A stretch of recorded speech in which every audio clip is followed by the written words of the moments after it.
Hello, good afternoon. Whistleblowers have described neglect, patient-on-patient assault and staff who bully colleagues and others who appeared to be asleep on the job at a troubled mental health ward in Worcestershire. A BBC investigation found that in one incident, a patient suffered a broken jaw during one patient clash at the Hillcrest ward in Redditch. The NHS trust that runs the facility says it's since made changes which it believes are having a positive impact. Here's our health correspondent, Michele Paduano. This video was taken by a patient on the ward, looking in through a glass window into the office. It's one of 3 images of Hillcrest staff who appear to be asleep. The Trust says it is unaware of these images and is investigating the full facts before conclusions are reached. But 2 sources have reported that nurses have fallen asleep on observation duties where vulnerable patients are at suicide risk. One has given an interview. We asked a BBC colleague to speak their words to protect their identity. Agency staff have fallen asleep on level 3 observations. There are some nurses who will go and wake them up, but others will just let them get on with it. Even a number of regular staff fell asleep on level 3 observations. Patients have reported that they've fallen asleep. Investigations by the BBC have identified the following allegations: an alleged rape of a female patient by a male patient on the ward, a patient who suffered a broken arm being called pathetic by a nurse, a man with learning difficulties having his jaw broken by another patient. The whistleblower gave an account of the incident.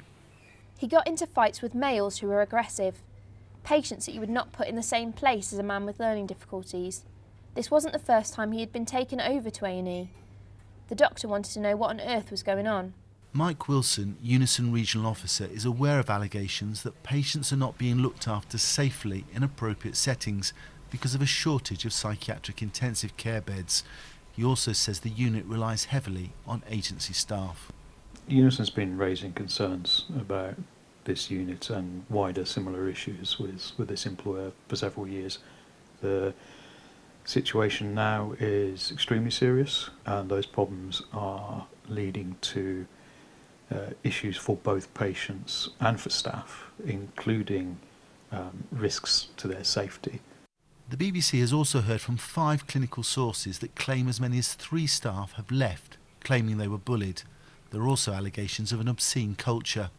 On this computer are images that are too sexually explicit to be shown on TV. They contain references to colleagues and were found in the Hillcrest office. One student nurse who was on placement at Hillcrest said that disgusting sexually explicit language was used in the hearing of patients. Another member of staff said that vulgar language was used when shouting at patients.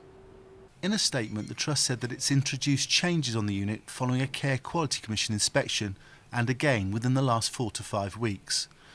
We acknowledge there is more work to do to raise the standards at Hillcrest, but believe the steps we have taken over the last few months are now beginning to have a more positive impact on the culture within the unit and on the treatment, safety and overall experience of our patients and staff.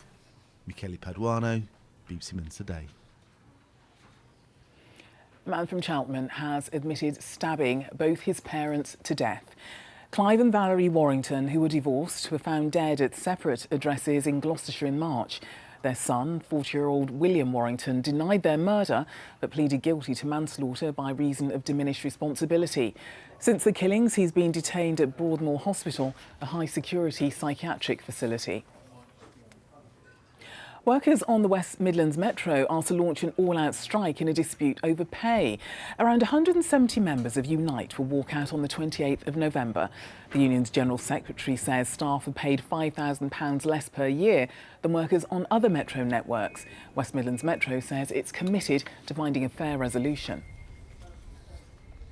Now, a brewery in Gloucestershire has invested in 65 hectares of Welsh peatland as part of efforts to become more sustainable. It's all part of a long-term project to offset the impact that brewing beer has on the environment. Well, our reporter Steve Nibbs has been to Cheltenham to find out more. Brewing has a bigger impact on the climate than you may think. Here at Daya, they make around 1.5 million pints every year. Many of the hops come from America and New Zealand. They use lots of water, heating for the boil, energy for the canning, kegging and running the brewery. And after the company did an audit of their carbon emissions, they decided to do something about it. We looked at our cardboard, we looked at our labels, we looked at heat recovery and things like that. We bought carbon credits. We want to look at solar, do as much stuff in-house as possible, recycling streams, educating us as a company, like our employees, our consumers, etc., and then offsetting, and then looking at big capital projects. So Daya is speculating to accumulate. The company is invested in the restoration and maintenance of 65 hectares of peatland in Snowdonia. The area has been eroded over many decades, and what was once storing carbon is now releasing it into the atmosphere. Peatlands are great carbon stores. They've got a lot of ancient carbon stored in them, and it gets oxidised, so you get tons of greenhouse gases just pumping out of this stuff, and you're losing that precious carbon store. So we want it like this stuff on the top, rather than like that. And this is the long game. It will take 35 years for this restored peatland to stop releasing the equivalent of just 3 years of Daya's emissions. Around 70 to 80% of the company's emissions come from off-site, such as suppliers and transport. So others have a part to play. There's a whole heap of emissions that are associated with fertilisers that are used to grow the malt and the hops and stuff. So it's quite tricky because we have not a massive control over those sorts of factors. That's why we've got to work to reduce in-house and then offset what we can't.